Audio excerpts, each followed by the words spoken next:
everybody, live. Radio. This is your host, Tech. Somebody please turn that radio down because I'm getting a bad echo.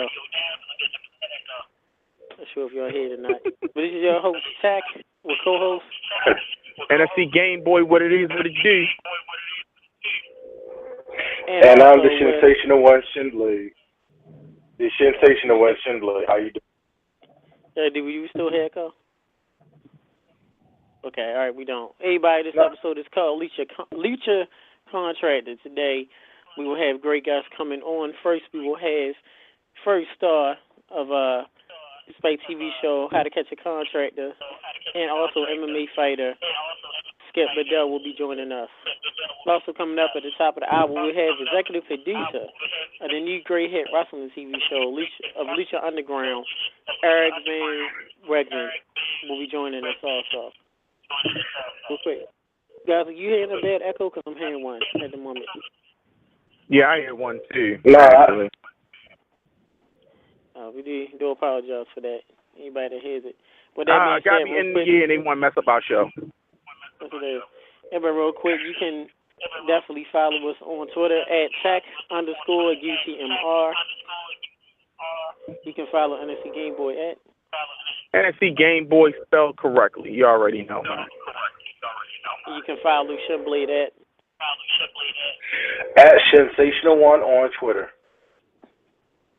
You do need to spell it out. Okay, SHINSATIONALONE. Okay, so I believe that echo was gone, but that's good. Real quick, also follow us on Facebook at Under the Mats Radio.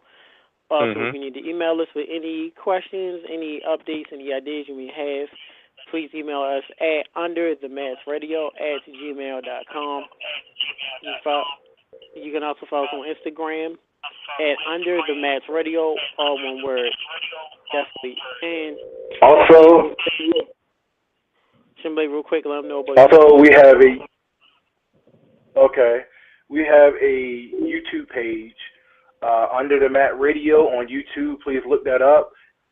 As well as mine, which is Shinblade, which I do the road trip videos. Then also, starting tomorrow or the 1st of the new year, we will have a like page, which will be Under the Mat. Please like us, and you'll follow us if we go on tour, go on hills, and on the road. Real quick, before we bring in, I believe we have Skip Bedell on hold. Before we bring him on, first we want to send our condolences. I know this isn't wrestling related, but since we do communications and do work with people outside of the wrestling business, we want to send our condolences to a lady named Christine Kavanaugh. You may not recognize her name, but she's a very legendary voice actor. She did the voice of Babe from the Babe movie. She also did the voice of Dexter from Dexter's Laboratory. Also, she did the voice of Chucky in the TV show Rugrats, and also Gosling from the great TV cartoon Darkwing Duck. So, she passed away today at the age of 51. Her cause of death is unknown. We just want to send condolences to her and her family. So with all that being said, we're going to bring in the man of the hour. Welcome to Under the Mat Radio. Is this Skip Bedell? How we doing, guys? Yes, it is. How's it hey, going? Skip, how you doing, baby? How we doing, man? Yeah. Thanks for coming on. Hey, thanks for having me, man. It's good to be here. Thanks. You guys, real quick, you guys catch any of the show this season? Actually, I'm a big fan, Skip. Oh, nice. Yes, we have. First, I want to thank you for coming on to the show. Do you want us to call you Skip, Mr. Bedell? Would you rather us call you? Yeah, just Skip is good. That works. Okay. With that being said, I'm going to turn it over real quick to our correspondent, Shinblade, so we can start it off. All right. First of all, I'm a big fan of Catch a Contractor show, Skip, so that's why I had to have you on the show. Honestly, I am very surprised from the last episode, episode 10, season 2, that you haven't killed anybody yet. You know, all the people who do this crappy contractor work. You know what, man? I'll tell you, it's a really tough thing to do because you know they put a lot of holds on us. You know, that obviously they want to try to keep it to where it doesn't get too crazy. And don't forget, I mean, you see what you see on the TV, but there's a lot of stuff that that actually they don't show because they don't want it to come off like we're being bullies and we're beating up on these guys. But I got to tell you, man, it's a big test of my patience because these guys definitely know how to push my buttons. And as you can see, if you've been watching the show, some of these guys are real clowns, man. Well, to tell you the truth, you talk about bullying, but I got to say, and this is not a personal opinion, I hear friends of mine say this, but Adam Carolla, even though he don't seem like it, and I'm a big fan of Adam Carolla too, he seems like he's a bully when he heckles the guys when they come back to work on a project. Well, I got to tell you, man, I know Adam Carolla, on and off the camera, and I can vouch for the guy that he is definitely a stand-up guy. When it comes to doing what we're doing on this show, it's kind of like boot camp with these guys because they come in, they're so resistant, they got such an attitude, they're all full of their ego and all their bullshit and everything. We try to make it hard on them because we're finding that, there's a couple of different type of characters that we've been running into now that we got 2 seasons under our belts. There are some guys out there that, that are contractors that are actually in this business, and I think they just get in over their head. They try to do something, maybe they step outside their bounds a little bit, and they realize halfway through that they're not capable of getting the job done, and they bail out. It doesn't make it it doesn't make it right. But then we're also finding that there's guys out there that are just straight up, just criminals that never had any intention of doing the work at all. They're just going to come in and rob your mom, take all the money, and never had any intention of doing the work. So those guys, we don't think we can screw those guys at all, man. So we try to give them the hardest time we possibly can to make sure that they never go out and do this again to anybody else. Now, actually, I had my question to you was, I think we already covered all of it, but in further PR detail, can you tell the fans out there who haven't watched the guidelines? Mm-hmm. Yeah, basically what we do, we take stories from people that write into our show on catchacontractor.com that have been ripped off or bamboozled or whatever you want to call it by these so-called contractors. And, for the most part, they've had their houses ruined or their money stolen, whatever the case may be. We hear their stories and we go out and we see them. And once we hear what's going on with them, we go out and try to make contact with these guys. Most of the time we can't find them because they've either changed their name or their phone number, they moved out of state. And that's when we get my wife, Allison, involved. She's a private investigator. She's a third member of our team. She goes out and does all the PI work. She tracks these guys down. She does surveillance on them sometimes for weeks or months. Once we finally find them, we set them up by giving them a phone call, and we ask them to come and give us an estimate on a house, on a job that we want to have done, whatever, a kitchen job or bathroom, whatever it might be. So when they pull up to this house that they think is going to be an estimate they're coming to do, it's really set up as a sting house, and we have the whole place wired up with our whole crew with hidden cameras, and it's a crazy production, man. When they come through the door, they ring the bell. They think they're there to give an estimate, and then we spring out on them with a picture of the people that they screwed over, maybe a year prior. And hey, remember these people? Who, by the way, are sitting in the back room and watching the whole thing on monitors. Nobody knows that, but they're always in the back and watch what's going on. So, we put them on the spot, man. We hit them hard right out of the gate, and they're never happy to see us. I can tell you that right away. You've seen it gets pretty confrontational. It gets pretty heated because they're kind of like a wild animal backed into a cage. And, the bottom line is what we hope to do is one of 3 things. We give them an option. They can either give back all the money to the people that they stole, they can come back and get the job done right under our supervision, or we're going to help the people take them to court. So that's pretty much what it's all about. Right. And your mom, Skip, of course, you have a background in MMA, being an MMA fighter. I know a lot of times with shows you have crews or bodyguards. Can you give us a couple instances where made it on air or off air, where have any of these bad, faulty contractors come against you and try to fight you physically? And have you ever tried to, have to defend yourself? Yeah, it gets pretty dicey in some of these situations because again, these guys are never happy to see us, man. So yeah, there's been a lot of pushing, a lot of shoving. There's been a number of physical confrontations. So far, the security guards have not really had to step in and save the day at any point. And, I got to tell you, man, I'm really hoping that somebody does take a swing on me. It's been a lot of pushing so far, a lot of cursing and running for the door. And we keep thinking that this is going to be the one. We have this ongoing joke with the security guys. I keep telling it before every single I'm like, this might be the one, man. This is going to be the one, dude. But I'm hoping because I don't have some reason to lay somebody out.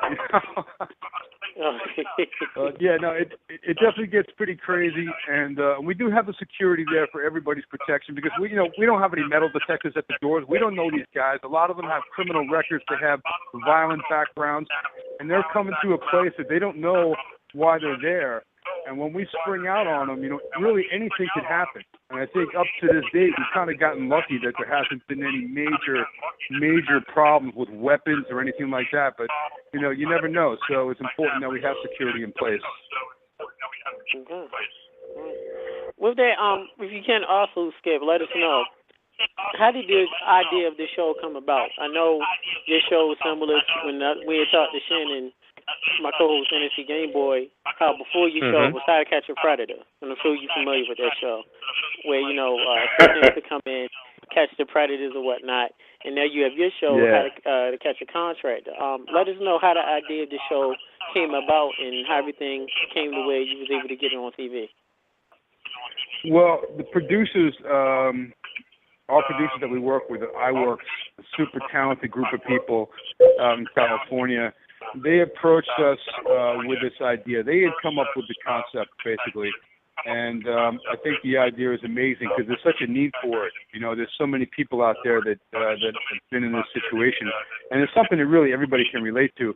But when they came to us with the idea, we kind of jumped on it, because there's nothing like this ever been put on television, with the exception of the show that you're just talking about, the Catch a Predator show. But that's a little bit, obviously, a different scenario. But this is something that, again, being that everybody has a house or a place that they live in, that at some point or another will need something worked on. We felt it was something that people could really relate to, and we were excited to be a part of it. And that was we're going on probably almost 3 years ago. The idea was getting kicked around, and we've been going strong with it ever since. So, we're happy to be able to be doing something different. If you watch like any of the home improvement networks, the DIY shows, HGTV, which by the way, I'm a fan of a lot of those shows. But there's kind of a common thread between all of them. When they come in and say, hey, something's wrong with your house, and they fix it. In the end, everybody hugs it out. But our show is different because we're the only one that's actually going out there and confronting these guys face to face, calling them out on all their shit, and dragging them back and making them do it right. So we're proud to say that we're the first one in that arena.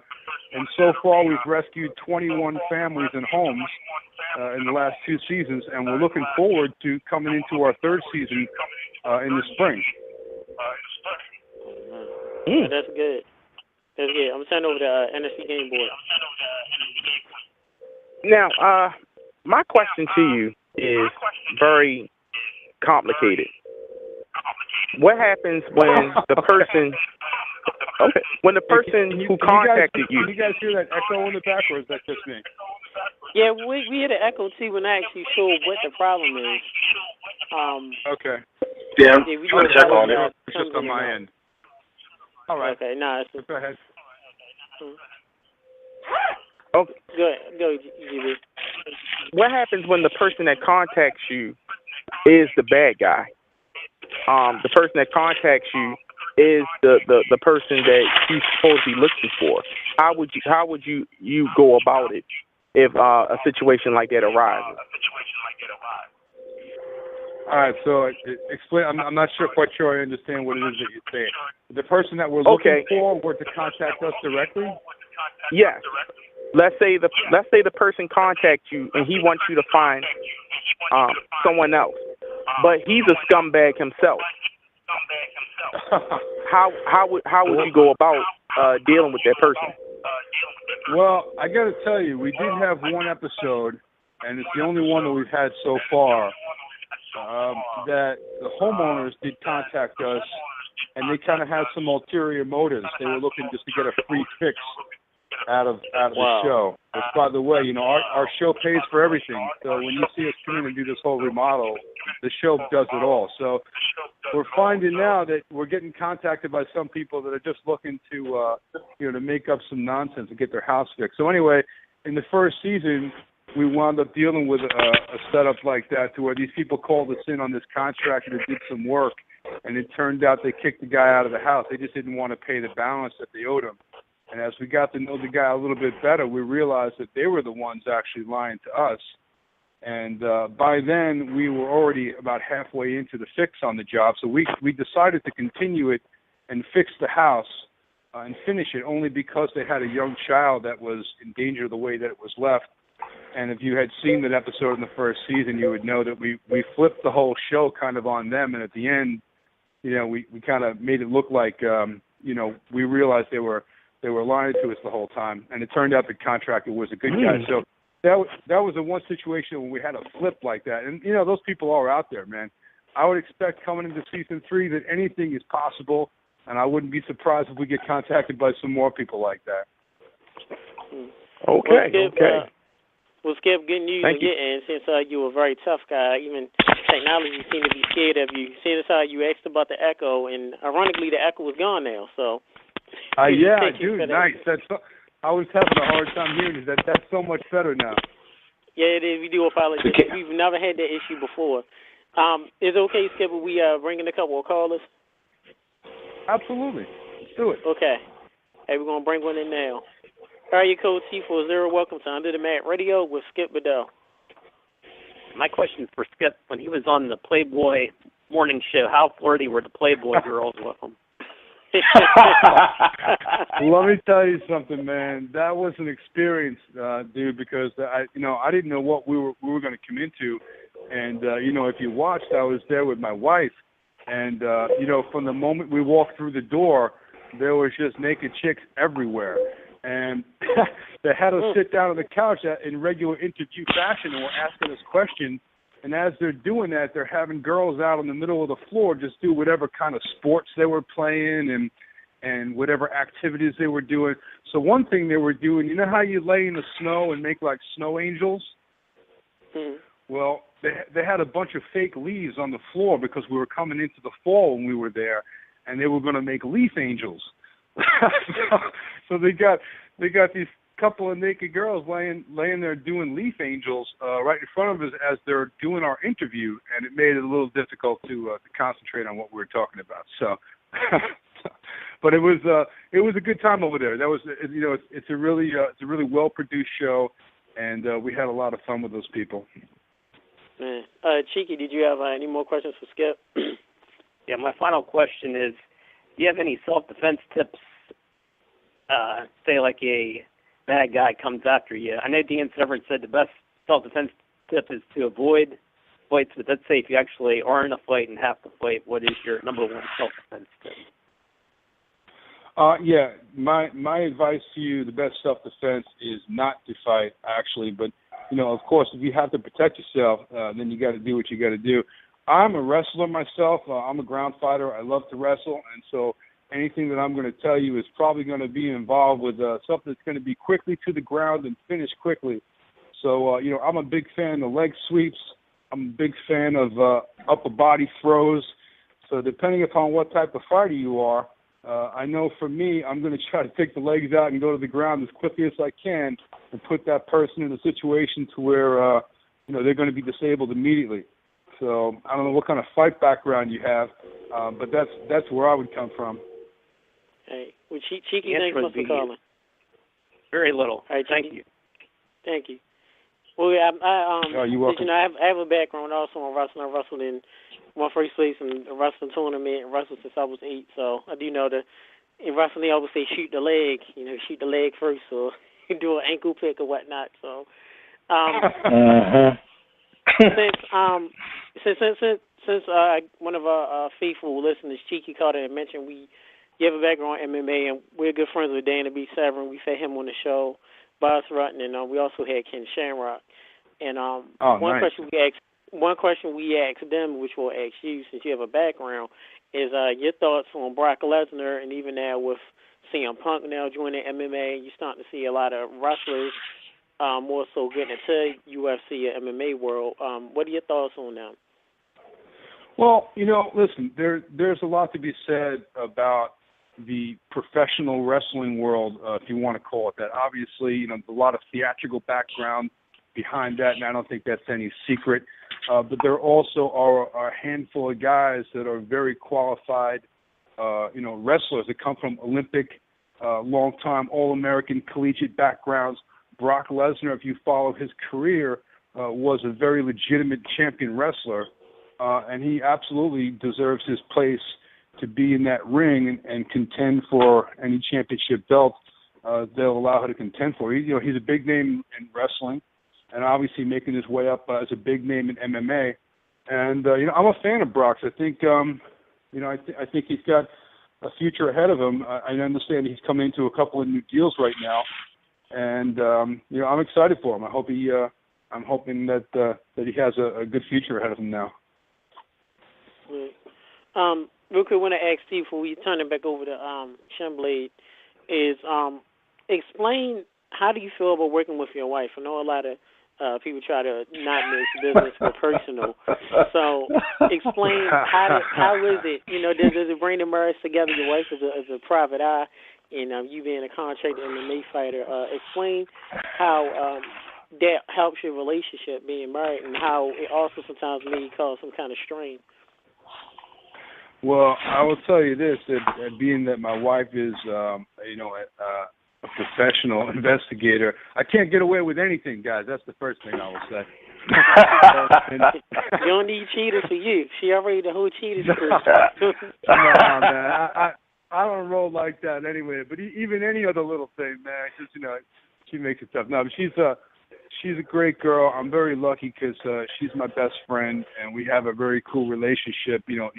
Obviously we do our thing on the show, but being that we're able to do this together is really a bonus for me because I spend a lot of time on the road. We travel a lot. In this last calendar year, I was away from home for about 8 months.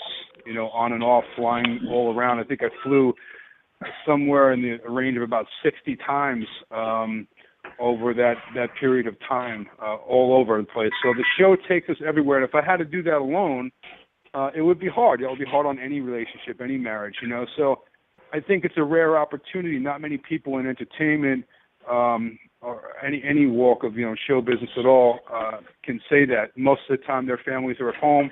You spend a lot of time traveling when in this business, and we get to do it together. So, in addition to that, she's really, really good at what she does. She finds everybody that we're looking for. So the fact that she's my wife and that she's also on our team, it really kind of strengthens our relationship too. Our marriage is strong because of it. And she's a tough chick, man. She's a no-nonsense type of chick, which I really like about her. But we obviously have a great relationship off the camera as well. So I feel really blessed that we're able to do all this together. Good. What have you learned with your wife being a private eye and you being a contractor? Have you ever tried to exchange any tips? Have you learned any private eye tips from her? Has she learned any contracting tips from you?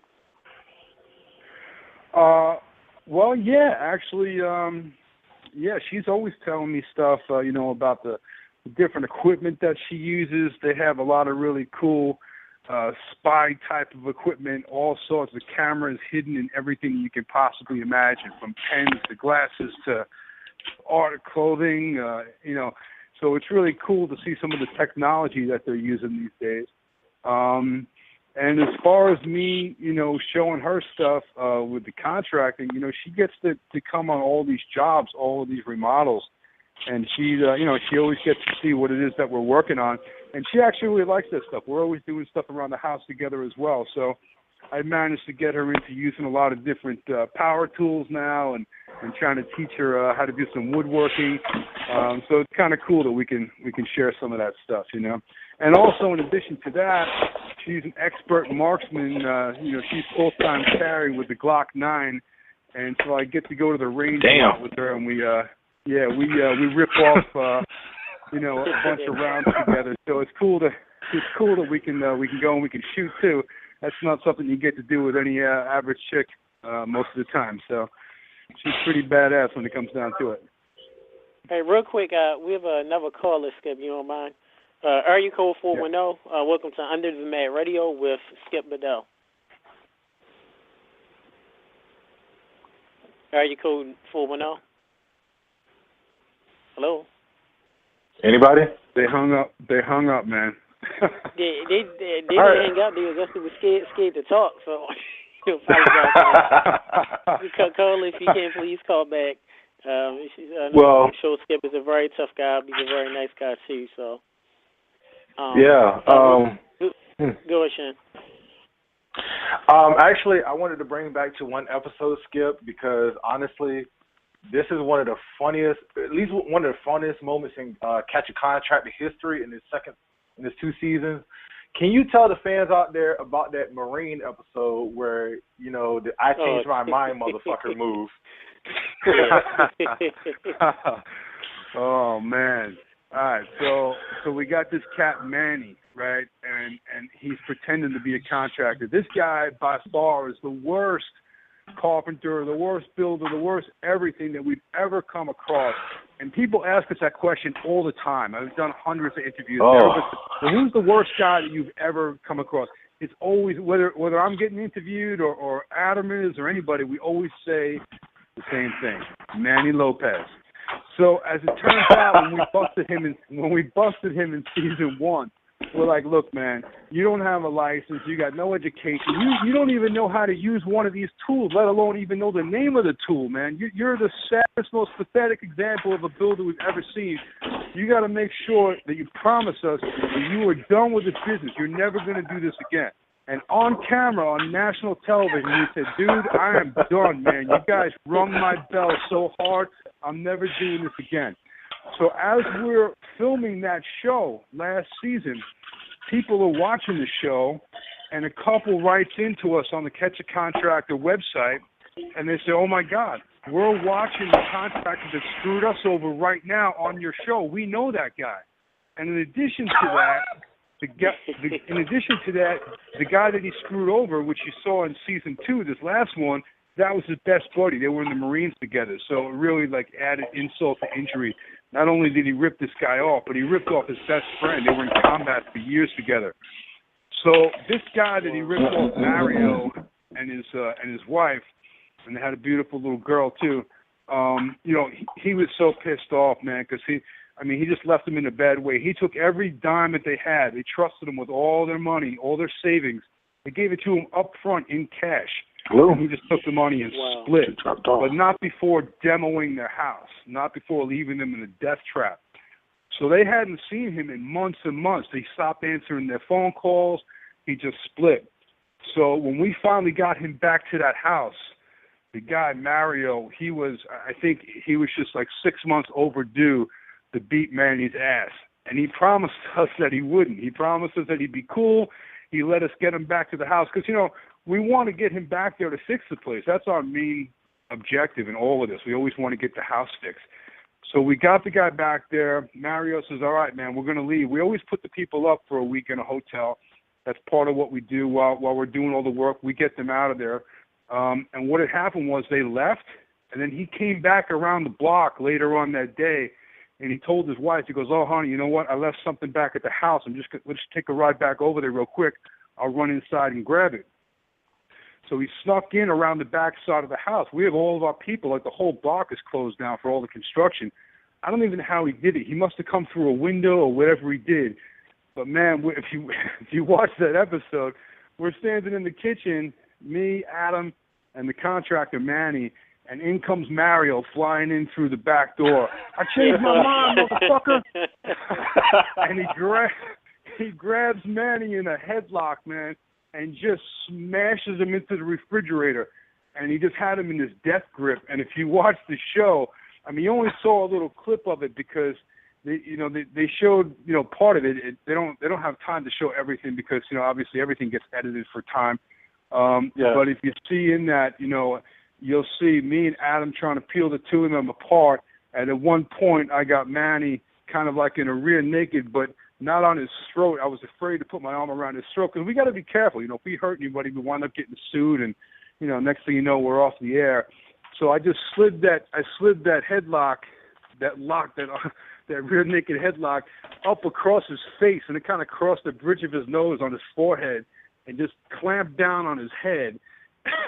And I could see his hands let go of Mario, and I peeled them off and pulled them back.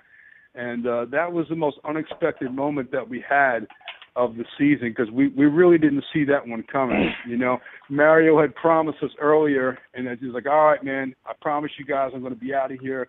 I'm going to let you guys do this thing, and we'll come back in a week when it's done. And that's where that line came from. Because when he came through the door, he said, I changed my mind, motherfucker. Well, let me. It was crazy, man. Skip, we got another caller calling in. You bring him on in. One of my good old. Welcome to Under the Mat Radio, area code 443 with Skip Bedell. Hey, what's up, Sticks? How you doing, man? Hey. Do you know who this is, Tech? This is one of my brothers, Christian, calling for support. But do you have a question for Bedell? Actually, I do. First of all, that's a wild-ass story, man. It's, Light Skin Ross is about to try to become a contractor, too, flipping houses. If he ever does anything like that to somebody, I swear I'm out the door. But, so, I guess my question for you right now is, while you've been shooting the show, right, has there been at least one time where you guys have absolutely had to get the cops involved because something got too out of control?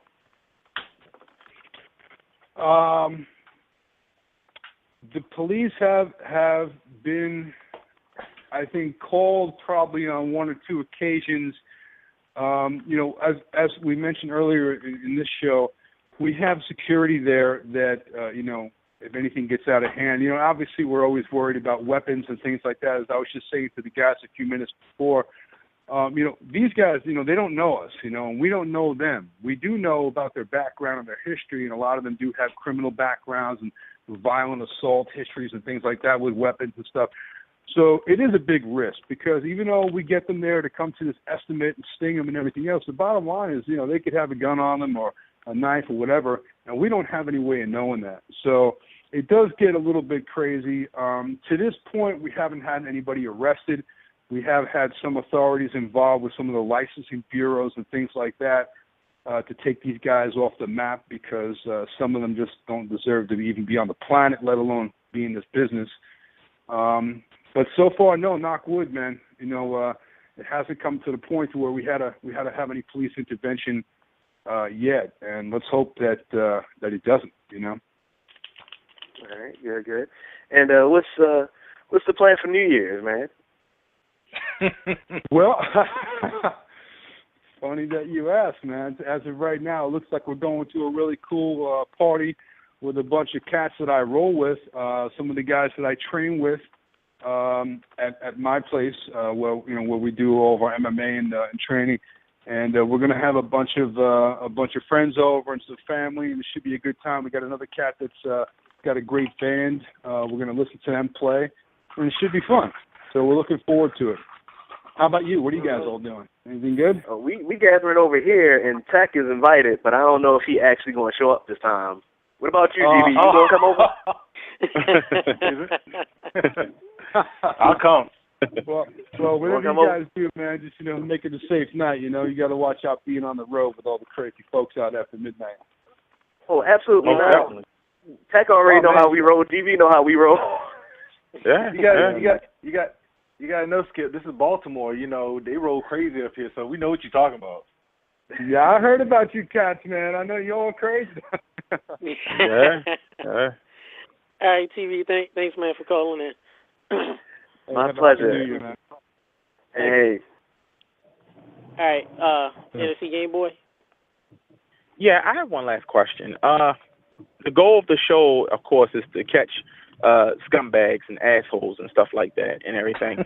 And you've done a great job. You know, I went and did my research before the show. I wasn't too familiar. I've heard about the show, but I never really looked into it until I did my research. I was like, wow, you know.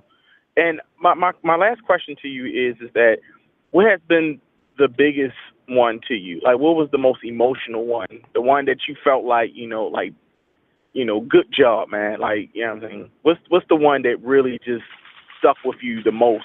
And, people ask us that question all the time, and I gotta tell you, it's really hard because to say which one, because they're all very emotional. They all have their own story, and many times there's little kids involved in these houses, and I try to tell people all the time that this is way more than just about like a construction job or somebody messing up a job or screwing somebody out of money. This is about little kids and not even having a place to take a bath or some place that's safe that they can sleep because, there's just so much dangerous stuff going on, electrical problems and plumbing stuff and structural stuff where the house could fall in on these people. And you see how it affects their lives. It's way bigger than just the contract for the construction and all that. Many times when we get to them, the marriages are on the rocks because they've been through like a year of trying to track down the dude that took all of their money, and then they start turning on each other and the blame game. And well, you hired them, and now look where we are. So some of these we get into it's really a desperate situation, and one in particular, the first episode that we had of season 2, kind of struck a chord with me because. The woman who, there was a husband and wife, and they had 4 kids, but their kids were her brothers who had just recently, he had recently passed away, and they wound up adopting these kids. And so they go out of their way to make a home for these kids, ranging from like just a couple of years old up until 16, I think. It was a pretty big range of children. And now all of a sudden they're taken into their house. So they needed to expand their home and make a bigger place for them. So they gave up, their life savings that was set aside for the 2 of them for their retirement, whatever else. They didn't have any kids of their own. And now they put it into building this house. And they just got screwed so hard by this guy. And I don't know if you saw the episode, but this guy Gilbert came in. He actually answered their call on Facebook. The lady goes on Facebook and says, hey, listen, we need to remodel our kitchen and expand our home. Can anybody recommend a good contractor? So this guy answers the call on Facebook, and it turns out they used to go to high school together like 20 years ago. They weren't like good friends or anything, but, they were acquaintances in high school. He says, yeah, I can do it. And he gains her trust. He comes in, and long story short, he just screws them out of all their money. And we felt really compelled to help these people because they're the kind of people that went out of their way to do something good for these kids. And now they found themselves in such a horrible situation. So at the end of that episode, the guy breaks down, Gilbert, and he's the only guy that we ever actually made cry. The guy was like just broke down, hysterical crying because he realized, what a terrible thing he had done. And we really thought that we changed him. We really thought that we made a big difference. We never seen anybody react like that. And it was a really an emotional show. Well, now fast forward to a couple of weeks ago, right? This was months ago when we filmed that. Fast forward to a couple of weeks ago, we find out on Facebook that the guy just did the same thing to somebody else all over again. Just like almost like the same scenario. So now, from what I understand, he's got criminal charges being pressed against them, and they're going to put him in jail and fraud and all that type of stuff. But we made a huge difference in their house and in their lives, and we kind of got their lives back together because they were at each other's throats. The marriage was about to end because of it. So it's that type of stuff that really gets to you. Some of these stories are really emotional. Wow, that is something.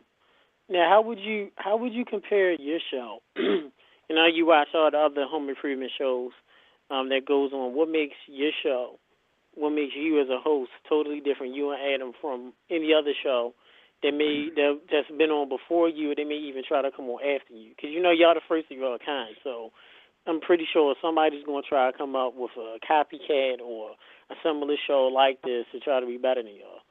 So what would you say is totally different from everybody else? I agree with that. I'm surprised that it hasn't already happened already, because if you look at that formula, it's a very successful formula of all those other shows, and there's probably dozens of them that are very similar, and we're the only one that's doing this type of thing that really takes it to the next level.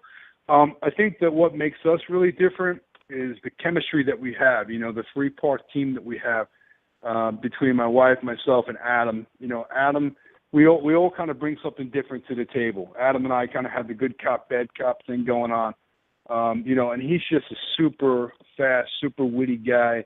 He has a great background in construction and carpentry, so we can kind of bounce things off of each other, and we make a very effective team. You know, we set out to do something, and that's to find these guys and get some justice for the homeowners. And that's really what makes our show so different from everybody else, is that, you know, there's a lot of shows on doing this type of thing, but nobody that's getting the justice. You know, a lot of the shows correct the problems that people have, and they make it right, and they fix it and all of that. But nobody is out there getting the street justice and bringing these guys to the table and forcing them to fix it. So, you know, we're really proud of that we're doing something different. And, you know, we each have our own qualities. You know, I come in with a hard edge. And to me, I take it personally, because this is what I do. You know, when I'm not filming the show, I'm a remodeling contractor. So to me, these guys have no business even being in my business, you know, because they don't take it seriously. The people that are in this business for real, that do it like I do, they take great pride in their work. They're craftsmen, you know. These guys aren't craftsmen. They're con men. You know, there's a big difference. So for me, I come in, and, you know, and I am angry about it. I take the hard edge approach to it. And Carolla, of course, you know, kind of adds a lot of comedy to it, but he's also got a lot of knowledge with the carpentry. So it does kind of change it up a little bit. And you guys have watched the show, you know, it's entertaining. You know, you right. get the drama, you get that anticipation and that anxiety, the confrontation, but then you also get a bunch of good laughs out of it too. So I think that, you know, we're kind of delivering, you know, it's like a full package, you know. Yeah, it is. We have another caller real quick. Area code 443. Welcome to Under the Mat Radio with Skip Bedell. Hello? Gotta hear crickets, man. I know, this ain't crickets. I know. You guys need that cricket sound effect in the background. Yeah. We need to get a show or something to call to catch a call or something. The way they keep disappearing like this. Yeah, exactly. Maybe we got them on hold too long.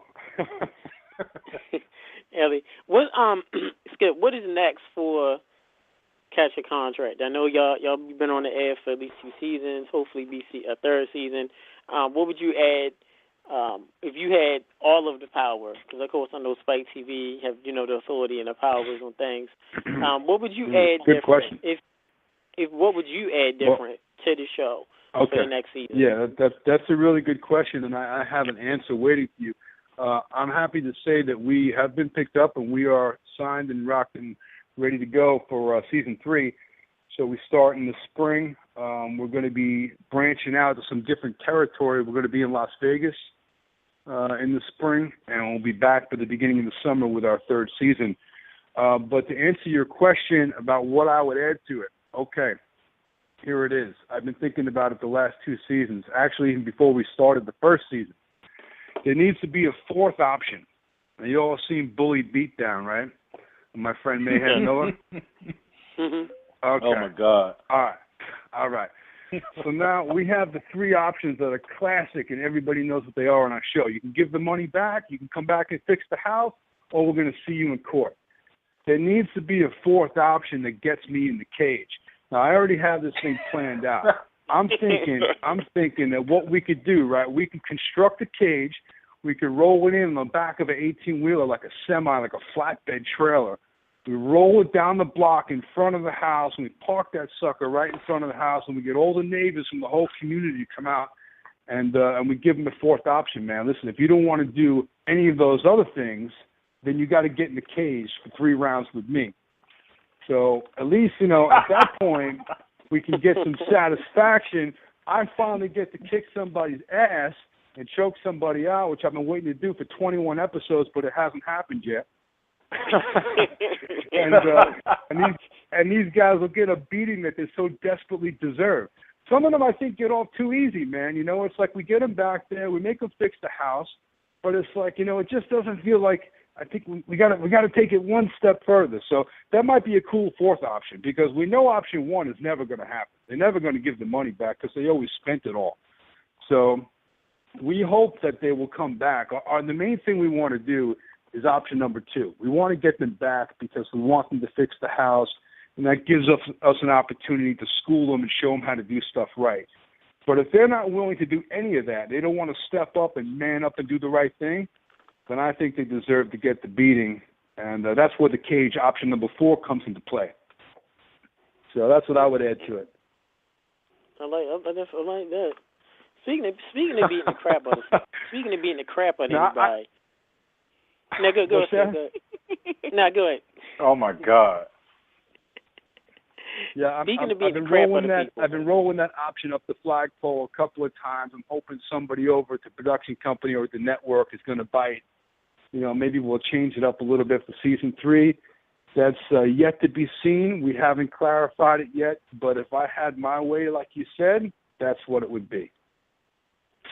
Now, real quick, reverse roles. Suppose your wife was the host of Catch a Contractor, and you were the private eye. How would the show be different? Well, we might not be finding some of these guys as well as we yeah. I don't know how well the houses would be getting fixed, and I don't know how well we'd be finding anybody. So I think that it might be good if we stick to our own roles, because we're all good at what we do. We all bring something to the table, and she's got a lot more experience than I do at tracking these guys down. So. And I got to say, I got just a little bit more experience on the job site than she does. So, you can let your buddy Adam Carolla know we're big fans of him. Even the guys on Bully Beatdown, we definitely have openings anytime. Have you come back on the show soon, bring those guys back on so we can discuss more things too. I will, man. I will definitely put the word out there. Thanks for watching, guys. We appreciate you guys giving us your support and spreading the good word of Catch a Contractor. We're out there trying to help people that are desperately in need. And one thing I will say to you is that for any skeptics out there, this is not your average reality show. There are no scripts. There's not one word of script. There's no preparation. What you see on the show, basically they follow us around with cameras. We set up the Sting House, and we cross our fingers when the door opens. We never know what's going to happen. And there has been some occasions where, we didn't even air some of the episodes that we filmed because they just don't go well. Obviously it's got to be something that works out, that we can put on television and that people are going to want to watch it. Sometimes they just get so crazy and we don't get the result. The guy doesn't want to come back and do the right thing. So they don't always go well, and we're setting out there to do something good for people that are in need. And we feel like we're making a difference out there, one house at a time. So we appreciate your support, and we're looking forward to season 3, another 10 episodes. Real quick, Anderson Game Boy, any last thing you want to add? Well, I just want to say that you have now gotten yourself another fan. Like I said earlier, I've heard about your show, but when I did my research and I got a chance to see and view some of the clips of your episodes, and I was just blown away. And to see just these families, and to get the other side, the families really coming together and seeing their struggle, and these assholes just stealing from them and manipulating them and everything.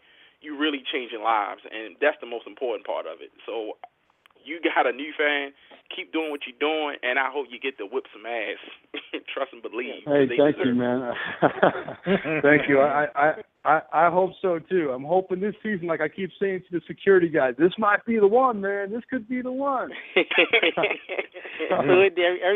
every time there's an episode, we definitely Under the Mat Radio. If you get a tweet from us or from NSC Game Boy, Shin Blade, and say this might be the one, you definitely know what we're talking about.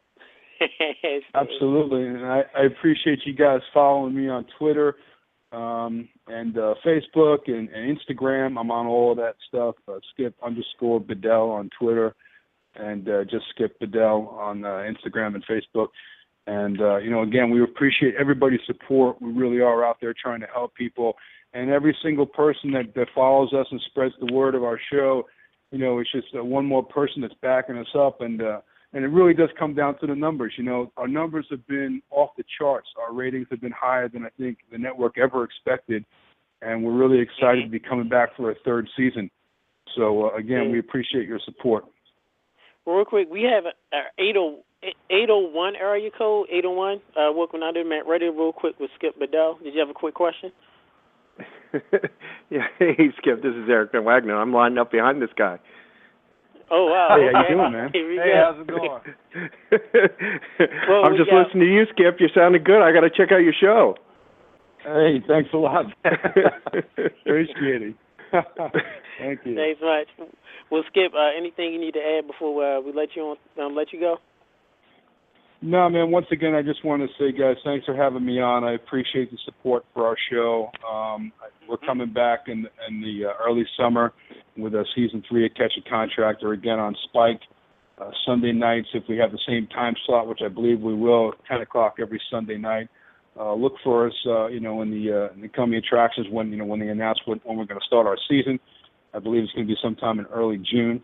And, again, thanks for following me on Twitter. And you guys have a happy and safe, healthy New Year. All right. Thanks, buddy. Happy New Year to you, Happy New Year to you, too. Take a shot for us. Thanks a lot, guys. I will. No problem. I will, man. Everybody, that was Skip Bedell, host and MMA fighter of Catch a Contractor. We thank Spike TV. We thank our representatives. We also do thank our correspondent, Shin Blade, for providing them on the show. That being said, from one guest to another great guest, we have live, the man himself, Eric.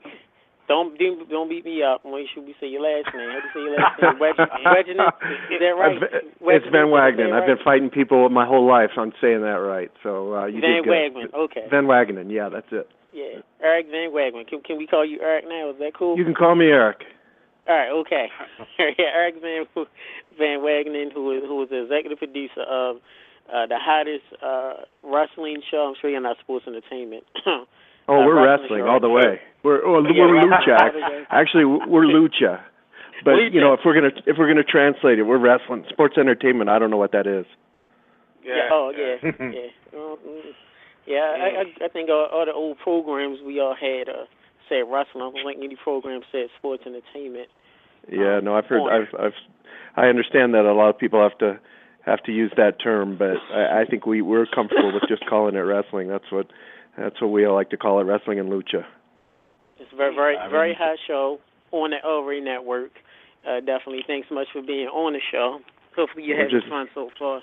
Yeah, believe me, we're all really excited that people are talking about our show. I mean, that was the goal of the show at the beginning, is to get people to talk about it, talk about the LRA network, and try to do something completely different. And it's always hard when you come into doing something that nobody's ever tried before, because there's always the chance that we're gonna, fall on our faces and look like idiots. But so far the response to the show has been fantastic, and we're all really happy and proud to be a part of it. Hey, real quick, just to piggyback on what you said, Eric, I just want to say you have definitely been successful doing something different. I will say that my girlfriend and my mother, some people call them Mama Tech, and my cousin, who they tend to watch, they're casual fans, they watch wrestling every now and then. They actually are a fan of your show. They didn't know what Lucha Underground was, so it's like my girlfriend was like, "Hey, what's this wrestling? This mask dude, this on flipping move?" And anytime, this is cool. I was like, "Oh man, this Lucha Underground." I'm like, "Yeah, I know that. Yeah, Jay Felice is a cool guy." She said, "Okay, I like it." She watched the whole hour. My mom watched it. She, knows a little bit about Mexican, but the fact that you have people that either, I know personally, in my family, other friends that doesn't watch WWE, sports entertainment, that doesn't watch other wrestling, they actually watch your show because it's different, it has a different feel, and it's not the same old, the cookie cutter that it is. So definitely want to give you props to that. We appreciate that. Now, if I could just get my mom to watch, then I'll know I've succeeded. But that's probably a tall order. Mama, your mom is. Why won't your mom watch? Is she not a fan, or? Sure, she doesn't handle violence very well. I've done a million shows that have all usually involved somebody getting punched in the face, and she has a hard time with it. So I just have to tell her about it.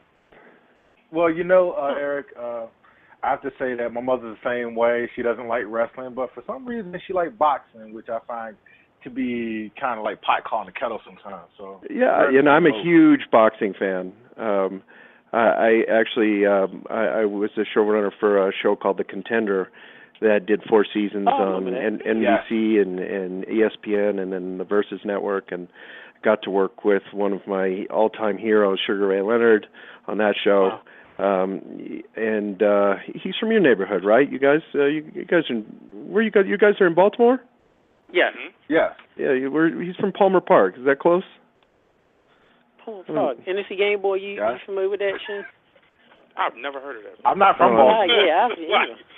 Oh, he's from somewhere in the neighborhood there, but he was the host of that show, and he's always been one of my favorite fighters, and to get to work with him and do that show, I'm becoming an even bigger boxing fan than I was, and I grew up with all the great era of boxing, and that show was in a lot of ways it's kind of like it's Mark Burnett's show as well, and there was aspects of that show that you can actually kind of see a little bit in Lucha Underground when it comes to some of the camera work and the editing, and a lot of the same people that worked on The Contender, and then who worked with me again on Bully Beatdown, and then who worked with me again on Tough Enough and Legends House, all worked.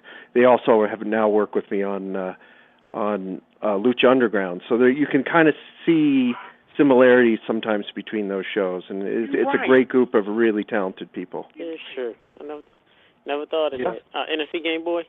I was a big fan of Bully Beatdown, and as soon as you said it, and I started thinking of that and The Contender, I said, you know what, you're right. I do see a lot of the camera work and the editing and the way the presentation. It is very, very similar. Yeah. And it's a very Mark Burnett style. Mark Burnett is a massive TV producer, probably the biggest in the world. He's done all the big shows. He's the executive producer of Survivor, and he does The Voice right now. And I also do the Apprentice for him. That's also one of his shows, and he's done a ton. Are you smarter than a fifth grader? He's done just a Shark Tank. Huh. He's got a huge roster of shows, and he has a very specific style of storytelling, of editing, of camera work that you can kind of see permeates through his whole sort of library of shows. And I've worked on and off for Mark for about 12 or 13 years. And, the group of people that I get to hire to work with are I'm pulling guys off of, The Voice and off of Shark Tank and off of Survivor and Apprentice. These are the guys that I'm having do, this little cable show, Lucha Underground. And that's probably why it feels big, because the production value on it is really, it's top notch, and it's with guys that have done every kind of show you can imagine. And they really bring a different and a fresh perspective into the product that we put on the screen. Well, what I think, Eric, would be cool. I'm sorry, NBC Game Boy. I wanted to get a thought in real quick. No, now, go ahead. I wanted to ask you, why Lucha? With all these different aspects and shows that you've done, you work with the different ones that Mark Burnett have done, which was amazing. A lot of people don't want to go toe-to-toe with the wrestling world because of course, sports entertainment. And what happened many years ago with WCW, ECW, with them being bought out and everything. So my question to you is, why Lucha? Why was Lucha so important to get out to the masses? Well, you know, it was not a hard sell to me anyway, because I like to do stuff that's a little out there. Bully Beatdown, that was a crazy concept, and we were bringing that out, and we were sort of taking on the UFC at that time. We were trying to bring out fighters and stuff on that show that the UFC wasn't hiring, wasn't bringing out, and we brought out guys, other than Mayhem Miller was a crazy idea for a host, and he's a crazy person. But the fighters we had on the show, we had Dan Cormier beat up a bully on our show. We had Tyron Woodley. We had Eddie Alvarez 2 or 3 times, Jake Shields, all guys that went on to have great careers in the UFC.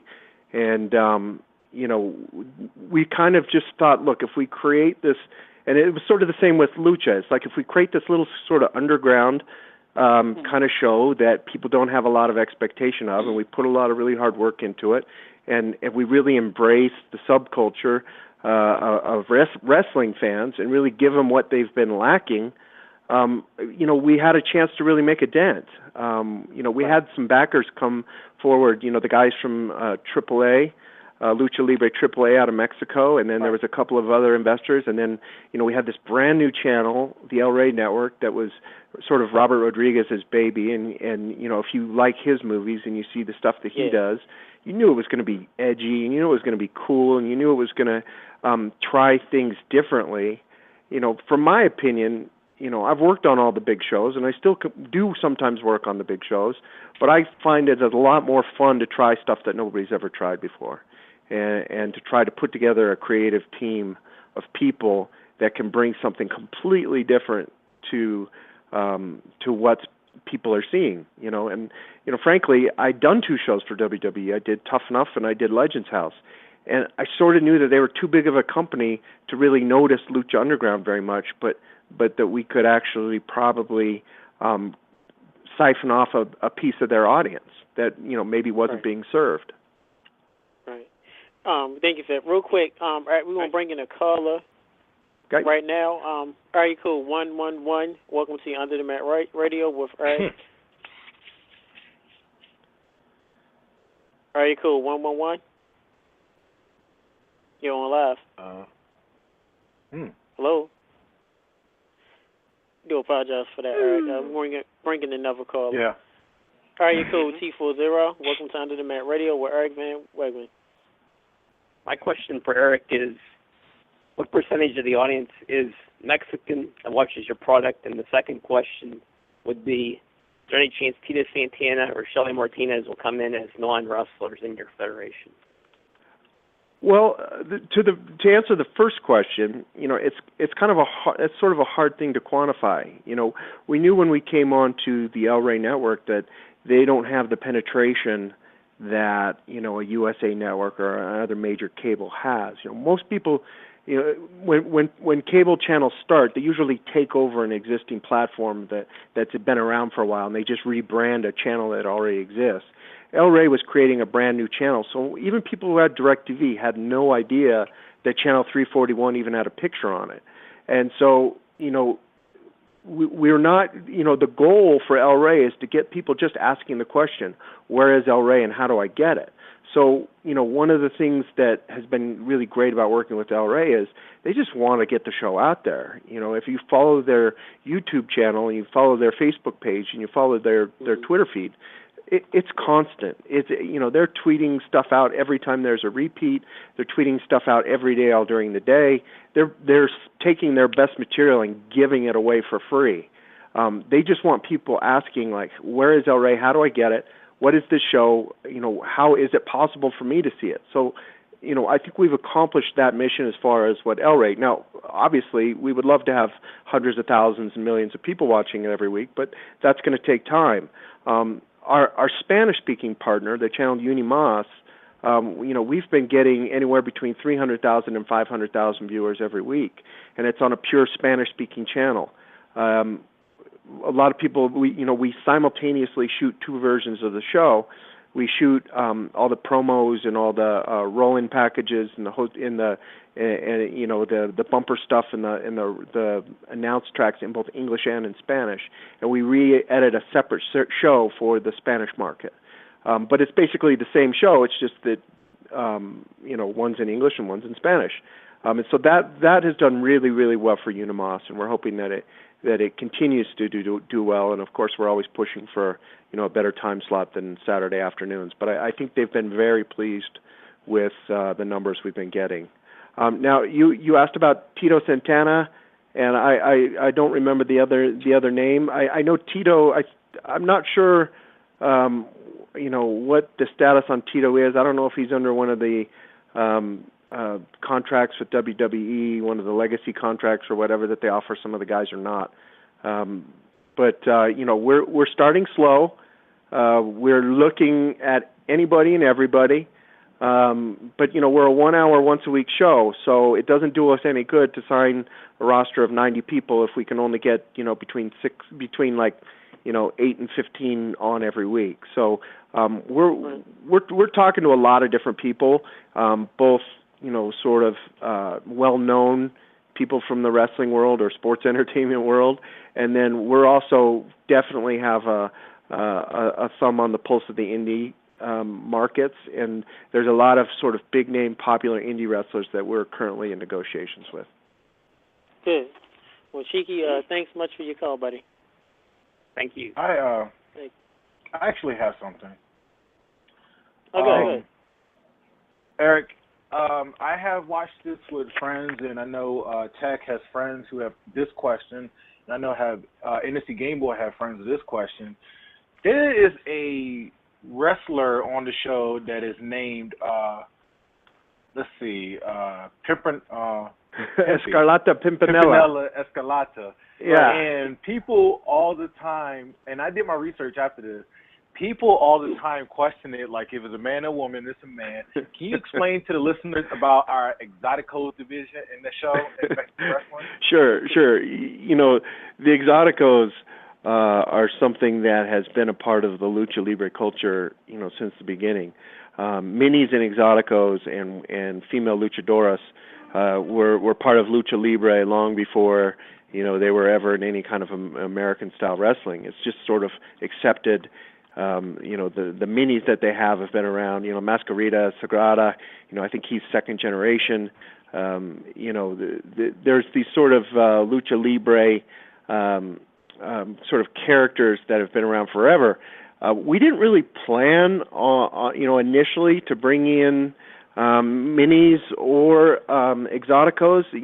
Truthfully, what happened is Chris DeJoseph and I, who Chris is sort of our wrestling expert who works on the show, and he's the guy that does the booking, and he also kind of helps with the talent. He picks the talent that he thinks we should hire, and he does a lot of he writes. He's sort of the head writer. He heads up a team of writers.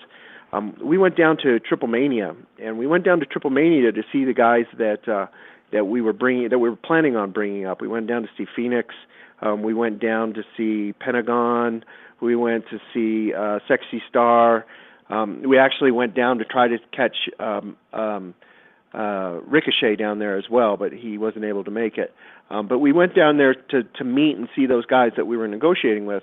And then when we watched the show, the two people that we sort of really really were entertained by was a match that featured Pimpinella and Mascarita.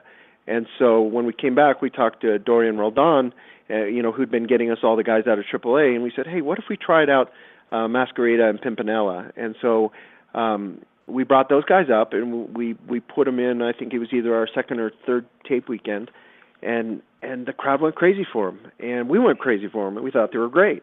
And, it's not something that we think is, we're not going to turn into an all Exotico or an all mini league, but we think as the occasional sort of tip of the hat to traditional Lucha Libre, that there's a place for them on our show, and they're great guys. We love them. All right. I have to say that this has been a great show. At first somebody told me about it, and I didn't think it was much until I saw the episode a week later after the first episode. Now, I have to say, the production and everything, Robert Rodriguez, you guys make everything look good. The wrestlers look good. I'm a fan of Matt Stryker. I'm a fan of John Morrison, and now I'm a fan of, Vampiro, Prince Puma, and Phoenix, who Prince Puma is Ricochet.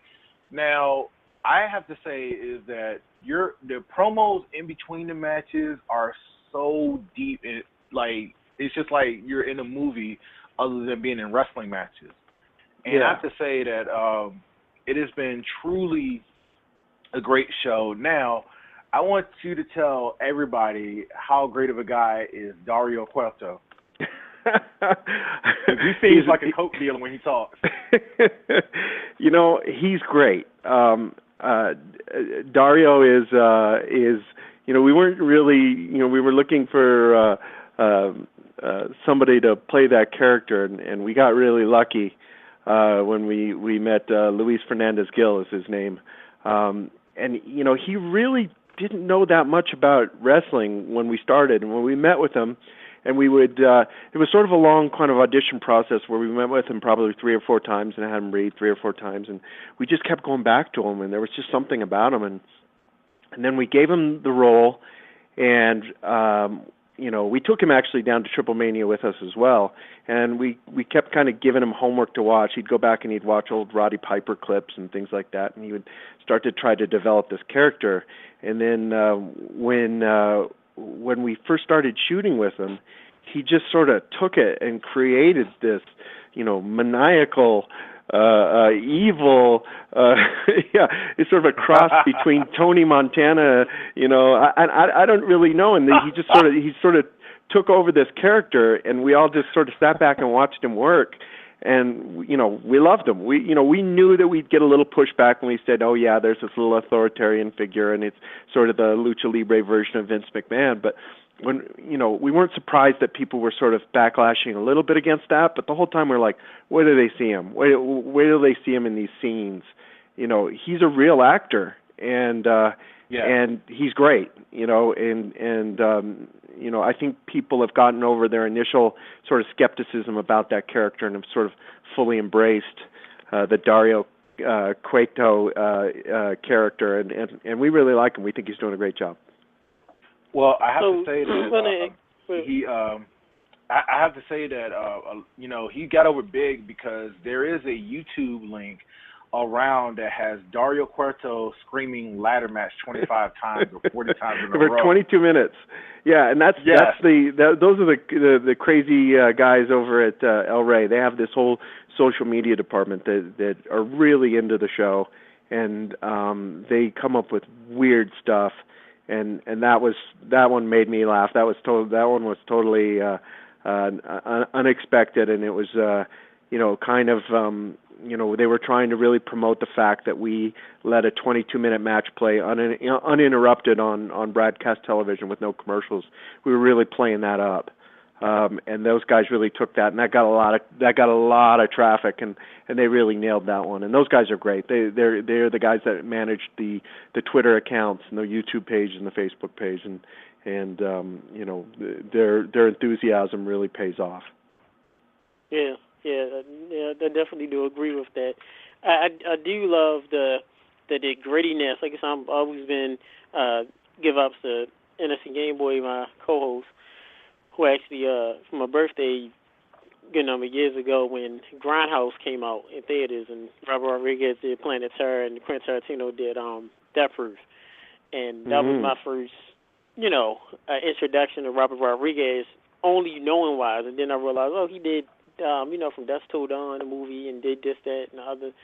But I do love the Overrated channel, network, won't be technical, because there's a dark, gritty feel, and I always loved that feel, and you get the same feel from Lucha Underground or like the Contender, where it feels different. It's dark colors, dark shades. I have a degree in art, so I look at all those shades and colors, and I look at stuff a little differently, and I like that feel where it looks different from your Ring of Honors, your TNAs, your WWEs, and that's definitely what you want. You don't want to be looking like, if you're trying to compete against WWE or try to be different, you can't look just like it. So, what's the point of it was, I think you're right. I mean, I think when we originally talked about doing the show, in the very first meeting that I had with the El Rey guys and the Mark Burnett guys, the first question that I asked was, are we competing in the live event business or are we doing a TV show?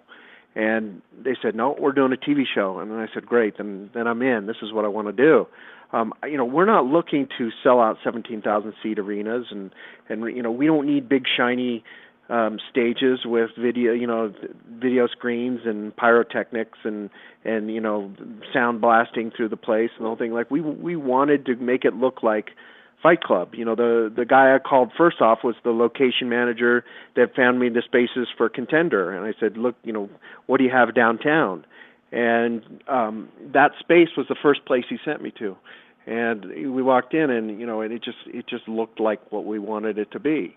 And we went and saw 10, 15 more places over the next 2 days, and I just kept saying it doesn't have that same kind of grittiness that the very first place on Anderson Street had. And so, we quickly, it was the easiest decision so far was to pick that space. And, we really didn't add that much to it. I mean, the rafters and the walls and the Cueto's office and the sort of the catwalks and the balconies, those were all there. We just supplemented them with some bleachers and a ring and some lights. But, it's definitely, the temple, as we call it, is kind of a character. And all the backstage vignettes, they're all shot in that same space. And, we felt really lucky to have that space, and, we continue to want to work there. And hopefully we'll be there for a long time. Yeah, one thing I do like, which something I've never seen before in wrestling, I was going to different shows, over the years and watching a lot of wrestling, is I like how the entrance is, normally wrestling, you have the typical entrance ramp on the sides, in the middle, you come out and all that stuff, guard rails. Yep. But I like how there's steps in the middle of where, the crowd is sitting, and then walk down the steps, and the crowd can actually be, close to what I call the warriors, or what we say the wrestlers. And I do like that how it's a different feel. As opposed to that was we just got lucky with that. We actually built those steps in and connected it to that catwalk up there, and then sometimes people walk from under the band platform, and we have sort of 2 points of entry, depending on if it's someone's first time in or it's someone who's repeating, or what their character would be more likely to do. I mean, it always sort of seems weird when you have two guys that are about to fight each other, come through the same doorway separated by 5 feet. It doesn't feel real. It doesn't feel authentic. And when we sort of looked at the layout, we said, hey, well, what if we tried the 2 different entry points? And I think that will play out more as characters get more established in the future. But yeah, it's just sort of all about us sort of thinking outside the box and thinking, hey, we don't have to do it the way that they always do it. Let's try and do it a different way. NSC Game Boy? Well, with this being a TV show, my question to you is that are you going to have seasons? Yep. Season finales and season premieres and stuff. And yes. With you having that, what would be like the timeline for fans if they're waiting for the season premiere? Sure. I mean, are you going through the usual broadcasting schedule, like the fall season, spring season? Our season is probably about 10 months. We're 8 episodes in. We are, we have a little break for the holidays because we're a Wednesday night show. We didn't really want to, try and compete with Christmas Eve and New Year's Eve, so we just went down for those 2 weeks. And then episode 9 will air on the 7th. And then we are going to continue to air every Wednesday. I think I want to say it times out through August. We've been picked up for 39 episodes. That's what we're planning. That's what we're budgeted for. Don't believe anything that you read on any of the websites saying that we're getting canceled. We're not. We have investors who have committed 39 episodes, and that's what we're planning on doing. So we would probably take a little break at that point, a little summer break, and then pick back up again in the fall. Probably start shooting season 2 in late September, assuming that people want us to stick around. And I want another question. Thank you for for Sure. adding their input for our fans and stuff, and also for the Lucha fans and stuff. My other question is that what has been so far the biggest surprise with all these other projects that you have worked on, that you've done, all these successful shows that you've been monitoring and had your input? What has been the most surprising thing that Lucha has brought to your eyes, to your staff? That's actually a good question. We've sort of had this conversation in the office. You know, when you work in reality television, certainly, and then when you work in the culture of professional wrestling, you expect that a good ratio is 51% of the fans are going to love you and 49% of them are going to hate you. That's kind of the most you can hope for. We've all worked. You get a real thick skin when you work in both reality television and when you work in wrestling shows. I don't know what it is about the nature of those two audiences, but sometimes it's just as much fun to hate something as it is to love something. I think you see a lot of that with the WWE. You get people complaining and hating on it and bitching about it every week, but yet they keep watching. So, when we came into it, we were sort of like thinking, well, if half the people like us, then we'll have done something right. And I think we were all really surprised about the high percentage of people that genuinely got what it was we were trying to do and embraced it. We were sort of expecting a lot more hate thrown at us. And maybe we're just fooling ourselves, and maybe, the other shoe's about to drop. But we were all expecting there to be a lot more negativity about the show. And I think the biggest surprise is how just across the board people have given us a fair chance and really like it. Yeah.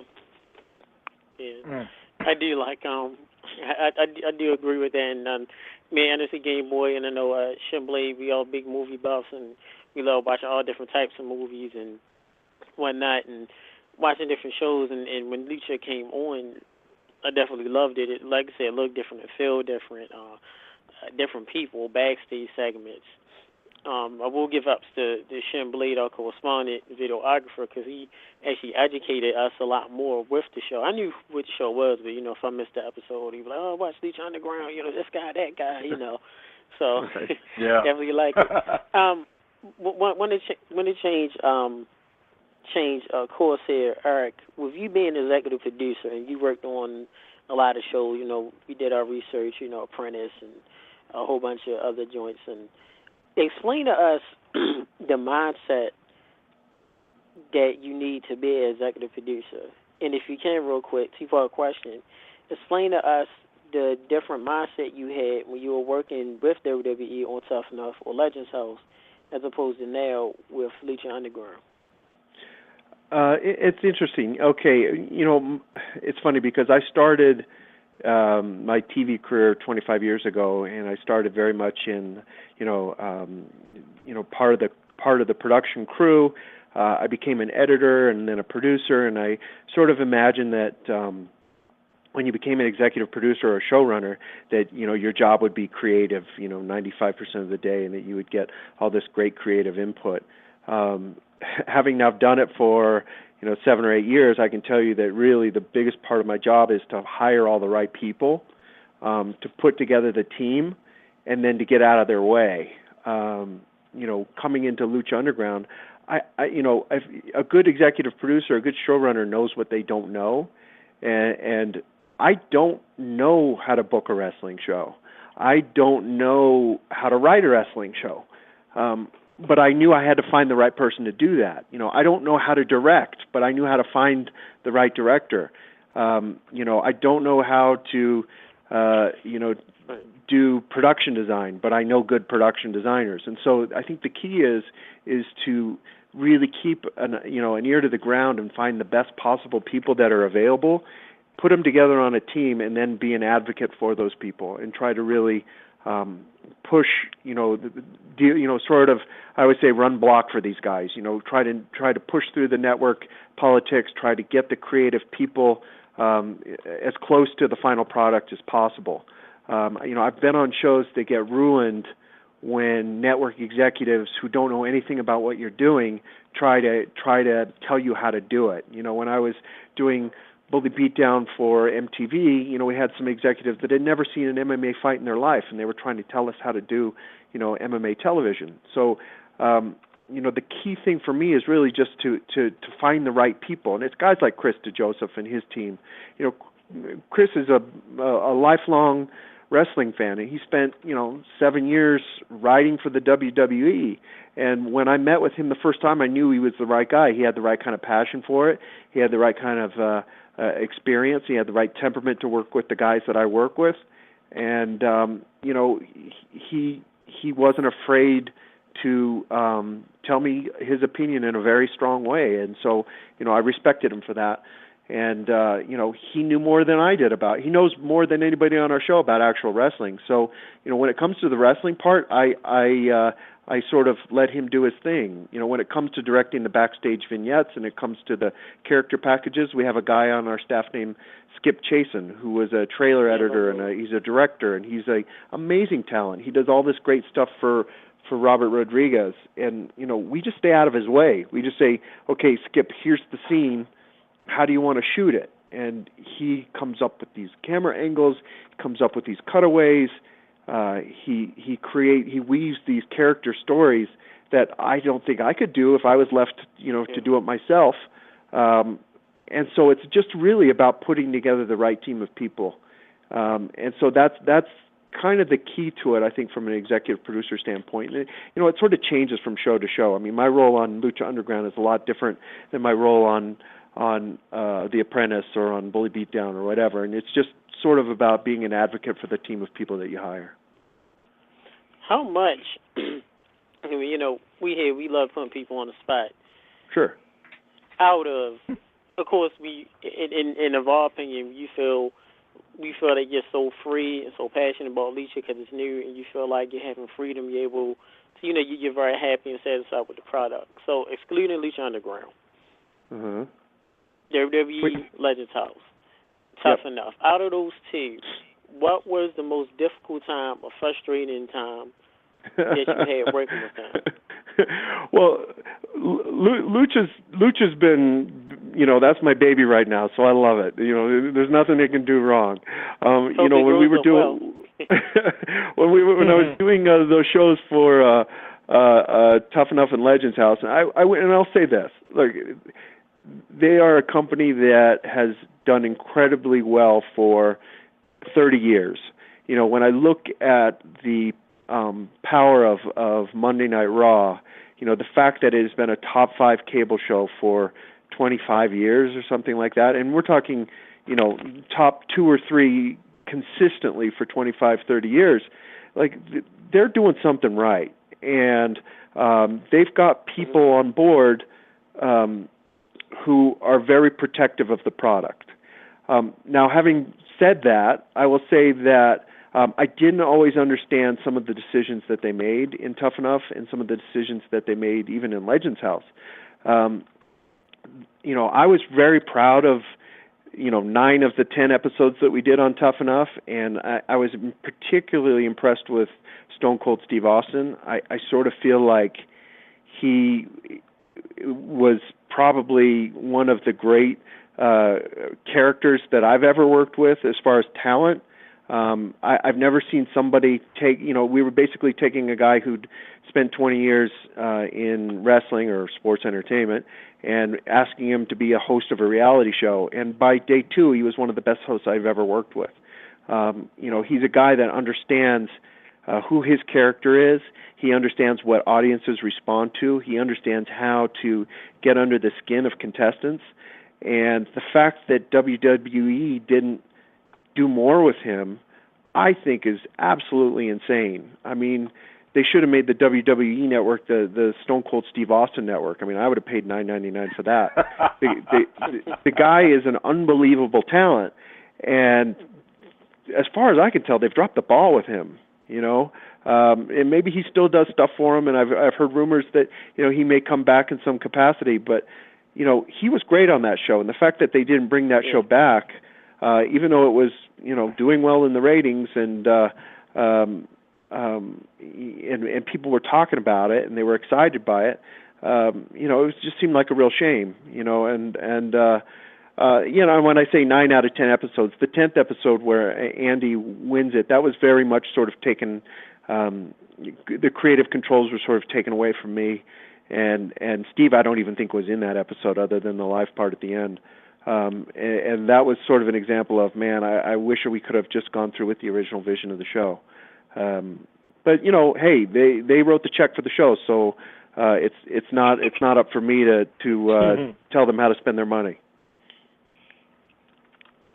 Okay. Was that honest enough? Yes, it was. Yeah, it was. We'll get more.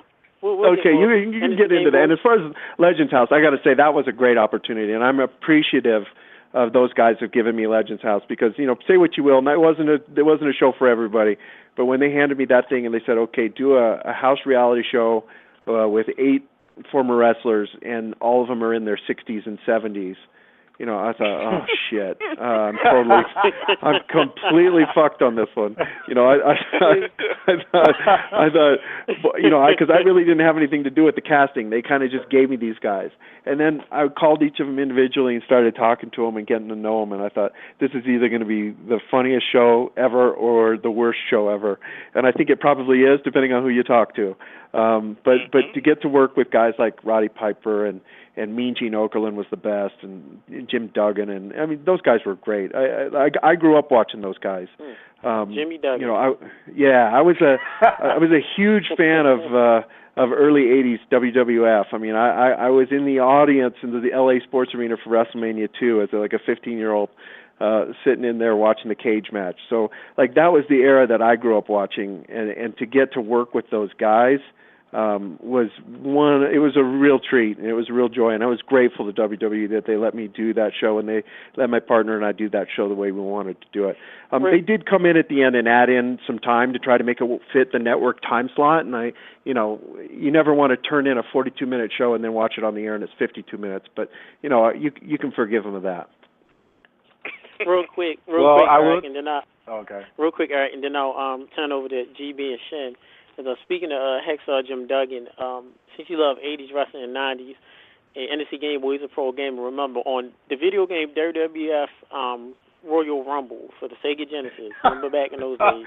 Okay. If you use Hacksaw Jim Duggan, there was a glitch where if you use the Royal Rumble match, what he used to do was 3-point stance, you actually would get stuck in the corner. You'll never be able to get eliminated. So that was a cheap way. Shout out to Tony Pyro, Glenn Armstrong, Jr., who used to glitch all the time and cheat to win. But that was a glitch in the game. You had to use Hacksaw Jimmy Duggan, do the 3-point stance, and you would get stuck in the corner. You'll never be able to get eliminated. If I'd only known that then. I think I used to play that with my little brother Matt, and we were very into that game for a while. I did not know that. You learn something new every day. All right, NSCK. Oh my God. Well, my question now is, let's get down to business. Lucha Underground it blew out everybody's expectation, even our own, and it's really brought new life to other areas of wrestling. But next year, you have a lot of new shows that's also coming into wrestling. You got New Japan, you got Global Force with Jeff Jarrett, and we got the rehash of TNA with a new network. And my question to you is, with all these new wrestling shows that's coming on and staying, including Ring of Honor and including the WWE, what more can Lucha do, or what more can you think you can bring to your fans? It's funny. We don't really worry about that too much. The WWE is going to do what they're going to do. They're not really. I don't really look at them as our. They're their competition, but they're sort of the big boys, and we're, it's kind of like, it's become such habitual television for so many people that, we can't really, we don't have the expectation that we're going to have 5 million people watching our show by the end of next year. It's just not realistic. As far as the other guys, it's a lot of kind of rehash. I mean, I know from doing the Contender, we went from NBC to ESPN to the Versus. It's never a good thing when you downgrade networks. It's just not. They can spin it however they want to spin it, but they're not moving up. They're moving down. You can't go from Spike to Destination America and expect your audience to grow. It's not going to happen. That's just being realistic. As far as New Japan being on Access Television, from what I understand, they're showing old matches. I don't think they're showing new matches. I think it's they're rehashing matches from 2013, and this is just sort of what inside sources are telling me.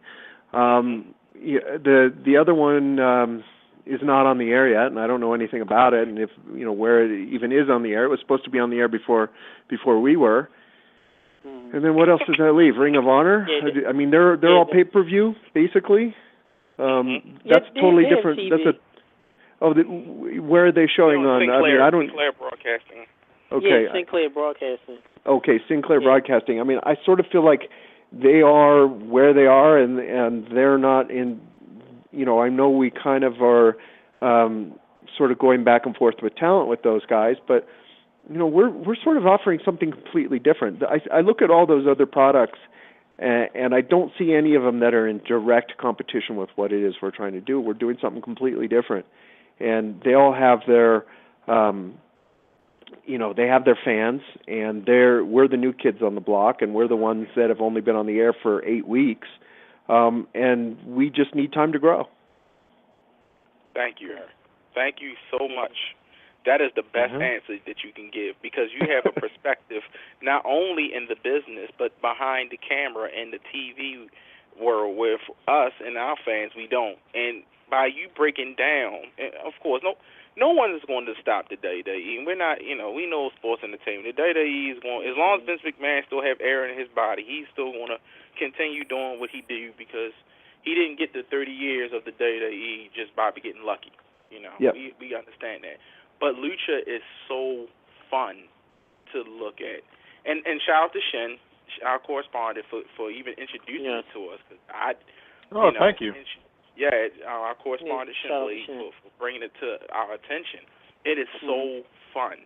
And I can only imagine how fun it is for you and the rest of the guys to be a part of it, because it is different. It is a breath of fresh air, and it is nothing like the other shows that are coming out and the shows that are out. It's just a really, really great show. You know what, and it's Game Boy, to go about what you were saying is, Eric, we always say back in the Monday Night War days is, we used to wrestle outside, come home from school, play, middle school, high school, and we used to run in each other's house. Oh, it's 8 o'clock, we got to go see Nitro. 9 o'clock, we got to watch Raw. We watch it outside, running. And now, who really runs? And Grant, you could blame technology, but nobody really runs in the house to watch Raw. Nobody runs no one watches SmackDown anymore. You can just read the spoilers. No one watches any of the major products, because you keep a recorded DVR, illegally download it, get it from a buddy, read the spoilers. But with Lucha is different because it's new. And I actually can say, I DVR it every week, or front DVR, and I'll try to catch it on reruns or action. Hey, how was the show? Or go on YouTube. So a lot of people that I know, and we're blessed to have, everybody have all connections, people within the business, and everything is different. And people are invested and is excited to run and see, okay, Lucha Underground on, let's see what it is. Oh, it's Wednesday, let's watch it. Where at the other product, because whatever, same old stuff, same old 30-minute promo. John Cena wins the end. You never know. With Lucha Underground is so different. For instance, John Morrison, when he showed up, he jumped from that little, what was that little? When he jumped off the Office, yeah. Yeah, I was like, well, that's cool, and that was something that, and we have inside joke, we still can't do that in WWE.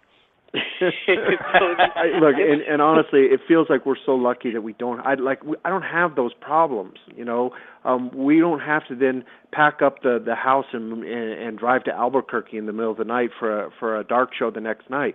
We don't do that. We pull out we blow our wad on Saturday and Sunday, and we have 2 weeks to rest and recover, and then we go do it again, and everybody comes back 2 weeks later, and we come up with new stuff. I wouldn't want to have to plan with a cast of 60 people, and you're doing 6 nights a week and you're moving from a different location every week, I mean, your television product is bound to suffer, and they make a ton of money. You know, their gate at these giant arenas, you know, people come out and they will pay to see what it is they're offering. So you can't knock them for making money with what they're selling. It's kind of like, look, a lot of people like to eat at McDonald's. You know, the billions and billions served, right? You know, me, I like to go to In-N-Out. You know, In-N-Out's better to me. There's not as many In-N-Outs out there, and you can't find them everywhere, and you have to look a little harder for them.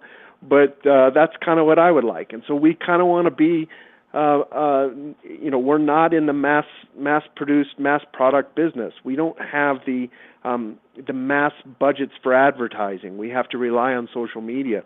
We have to rely on word of mouth. We have to rely on podcasts like you guys. You know, Chris and I we'll talk to anybody who wants to talk to us about Lucha Underground. We're happy to do it, and we're grateful that anyone even wants to talk to us. So you know, we have a much smaller sort of, you know, nut to sort of make every month, and I would not want their problems. I mean, they have good problems, and they're a $1 billion company, and they have massive advertisers and Subway, and they get big sponsorship deals from Grumpy Cat Movies, and Kathy Lee and Hoda show up at their tapings. God! They're a publicly traded company. They got to do those kind of things. We don't. We can be a little more, a little edgier. We can be a little more underground. You know, not to, you know, throw a pun out there. No pun intended. Well, I have to say, one of the things I like about this show, and Tech was making a point about running home, and the thing is that nobody runs home for WWE products anymore. Probably the only thing I say is NXT, but it's still the product, and a lot of people differentiate that from WWE, which is okay, but at the end of the day, it's WWE territory. Now, I'm gonna shift it a little bit because we all dudes. And I'm gonna mark out for a couple of your female characters. All right, let's talk about it. I will say that I did not know until about the second week when I saw you got to be talking either Ivelisse or Sexy Star or I think you're talking about Katrina probably. Is that what you're talking about? You there? What's that? John, okay, I'm sorry. He got so excited and got quiet. You right there, buddy? Did he bust his low? Okay. Yeah, he might have busted his low. No. Little quick finish. Did you say your name? I'm not a thunderstorm guy. Was that I'm not 5 the thunderstorm seconds right guy. there? So, hey, Eric, what was that, 5 seconds? Yeah, I know. I thought my line had cut off. Your line cut off. Okay. No, I was saying that some of the females that I like, one of the females I love is she's Maxine from NXT. Katrina. Carly Perez. Katrina. I love her. And then also there was a time where Game Boy NXT Game Boy, he came up to me and told me about the spot that Sexy Star did with Chavo Guerrero when he bust her head with a chair. Yeah. I could not believe that when I saw that. Can't do that in WWE. That was pretty crazy. You cannot. Actually, we had to get permission from the president of the El Rey Network to do that. We got permission about 10 minutes before we started taping that match.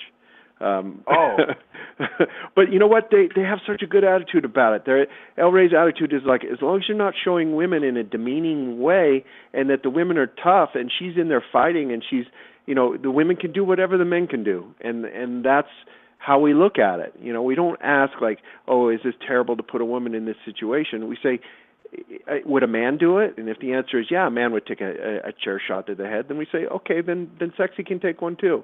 We don't ever say like, oh, because they're a woman or because he's a mini or because he's an exotico, we can't treat them like, you know, any of the men on our roster.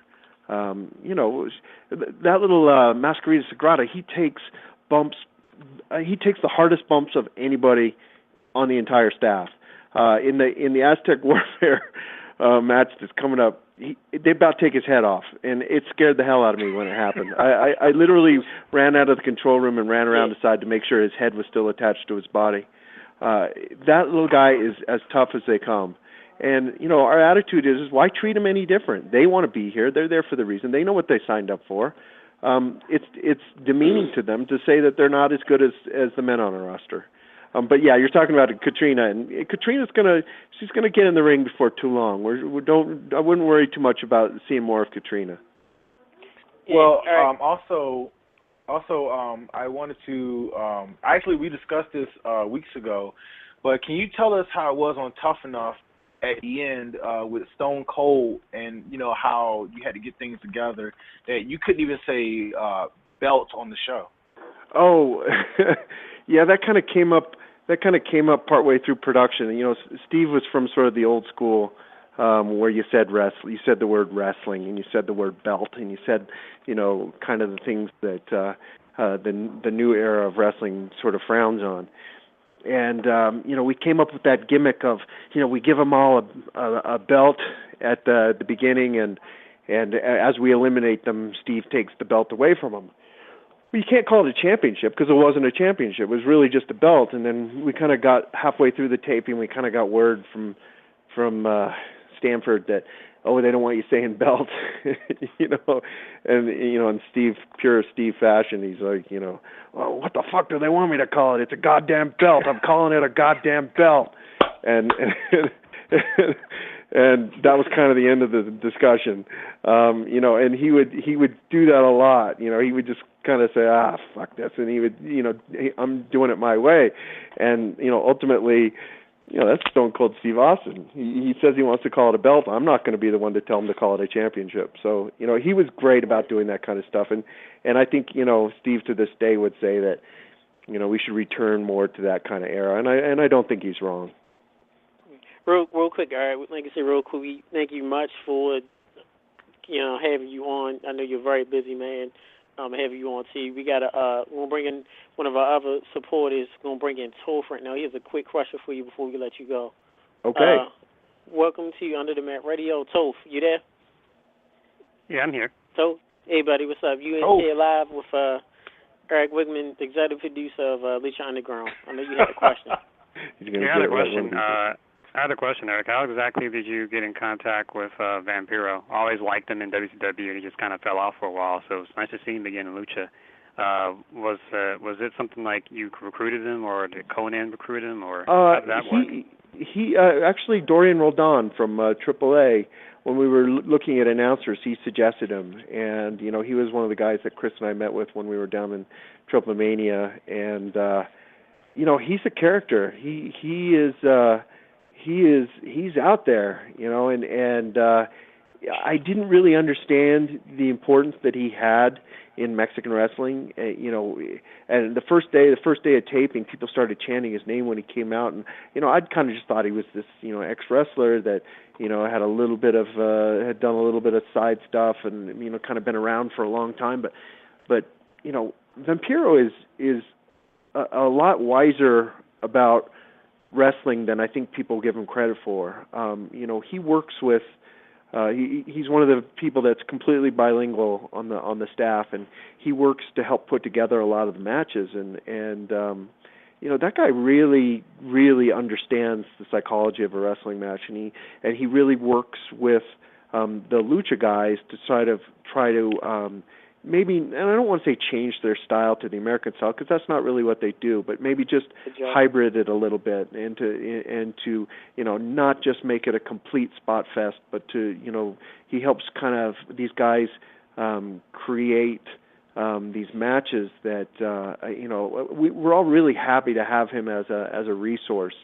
Vampiro's great, and I like working with him. He's totally energized by this project. He keeps bugging us to get back in the ring, and he's getting up there in age, and we're thinking about it. But he's a great part of the team and a very important part of our team. Oh, okay, thank you. Toph, does that answer your question? The answer is Dorian Roldan suggested that we talked to him about in announcing, and he had hired him to do Triple Mania, and so we went down there and we met with him, and we knew he would bring something different. He's a little not super experienced behind the mic, and I understand there's drinking games about when the amount of times he says brother and everything else, and but that's just kind of who he is, and we really just sort of let him be him. Well, real quick. I enjoy him on commentary. Yeah, I think he's great. Yeah, very good. Him and Striker, very good and different. Don't have to hear the word vintage or any lame productions of a app that never works at all.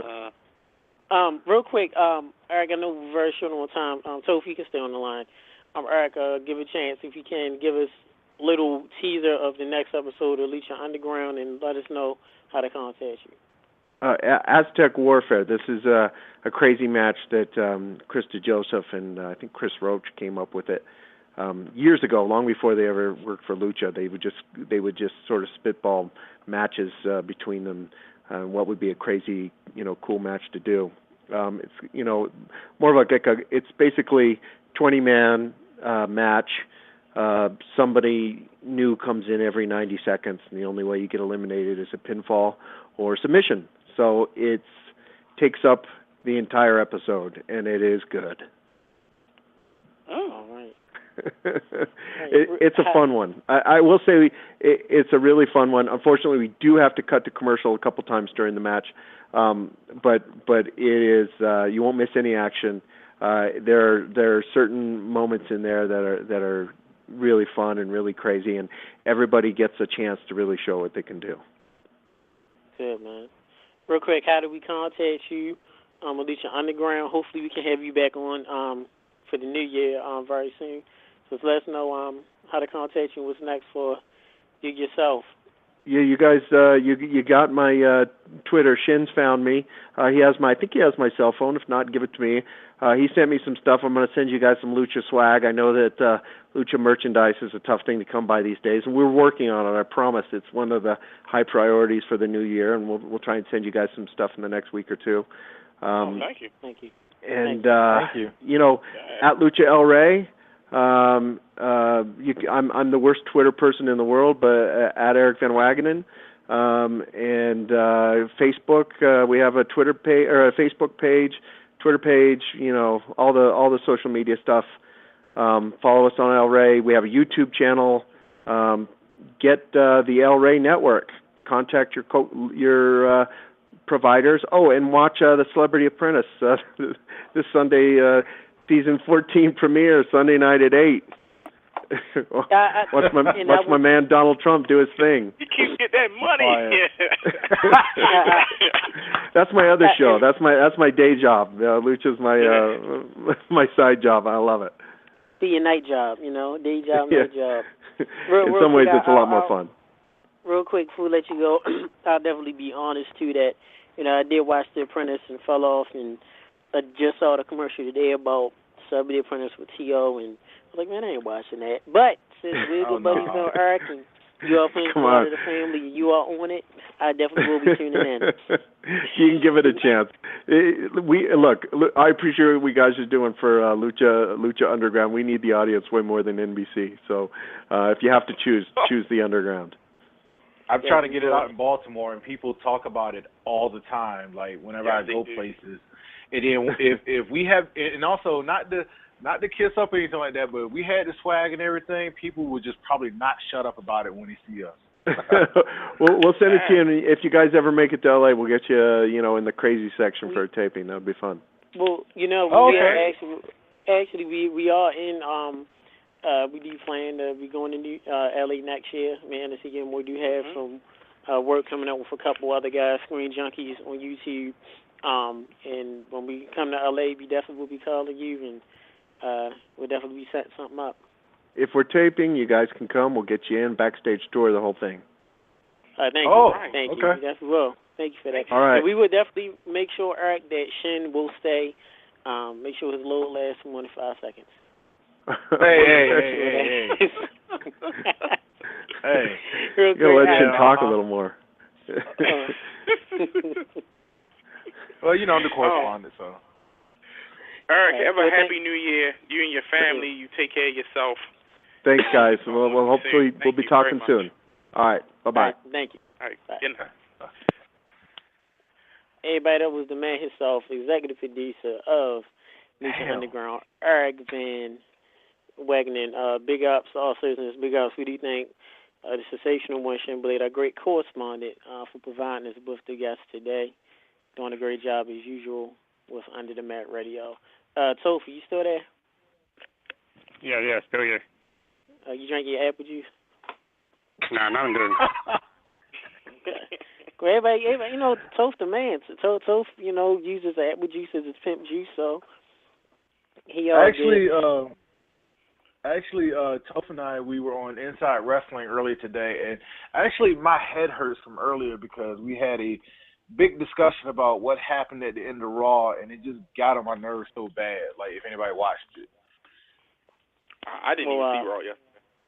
Yeah, we did. Okay. And with that being said, so if you're here, we have exactly 4 minutes. And what I'm going to do, give you a quick 30-second synopsis of Monday Night Raw. Or just thinking of the 2014, since this is the last show of the year. What first comes to your mind? I thought the show was fine. I always want to end things on a good note. Overall, the show was fine. We talked about it on Nate's show. Mostly just kind of annoyed how they just kind of shrugged off Christian's retirement or whatever it is. Hopefully we'll see him again down the road. Hopefully NXT gives him a training position, or maybe he does a commentator, perhaps an on-screen character like what they did with Booker T. I'm sure we'll see him in PWG, Ring of Honor, Lucha. There's lots of stuff out there. Vince is a dick. What more can you say? But Right. Real quick, year in review, 2014. So, name top 2 or 3 things that pops in your mind when you think of 2014 in the year. Sting being in WWE, that was good. Probably the other positive thing I could think of is the existence of more alternatives, such as NXT, Lucha, Ring of Honor getting a little bit better. Overall, overall 2014 has been a bad year. Network didn't really work out. Many people that should have gotten pushes did not get pushes, and multiple companies, and more money was lost and made. Hopefully 2015 will be better. All right. Right. I'm going to keep you on, Shin. I'm about to bring in, real quick, our good old buddy. Is he still there? No. He's about to bring in General T Storm. He wanted to talk about Raw real quick. While we're at it, we're going to bring in our man real quick. We had Topher, good old man, Mr. Eric Hughes. Saltine, Eric, you there? Saltine, you there? Yeah. What's up, Hey, what's up, buddy? Lord. Real quick, what's your quick 30 second synopsis of Monday Night Raw, and what was the biggest event that happened for you this year in wrestling? Biggest event was, I would say Daniel Bryan. Well, we thought he was going to retire last night, but hey, he wanted to be in the Royal Rumble, so that was a big, good job on that. And secondly, the John Cena thing last night was kind of messed up. I thought that was kind of weak what he did, because isn't his song supposed to be you can't see me by the time it's down, and he's franchise, he's a soldier. He's supposed to be this tough guy, never give up, never surrender, but he surrendered to the authority. What's your thoughts about that? 4 kids, move on. Yeah, it's gay.